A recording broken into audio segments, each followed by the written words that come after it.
Replacing your Toyota Camry's key fob battery from models 2018-2024 is a simple DIY task that can save you money.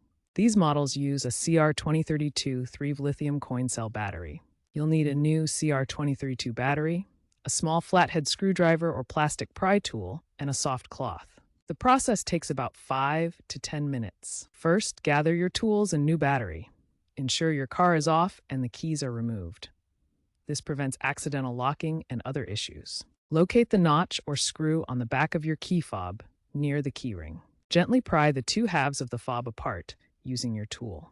Some 2024 models may have an easier access indent. Remove the old battery, noting the correct orientation with the positive side up. Insert the new CR2032 battery with the positive side facing outward. Snap the fob halves back together securely and test by pressing the buttons to confirm the LED light and car response. Always wear gloves to avoid transferring oils to the contacts and clean corroded contacts with rubbing alcohol. Don't use rechargeable batteries. If the fob still doesn't work, there might be a receiver module issue in the car, or it might need reprogramming via the infotainment system.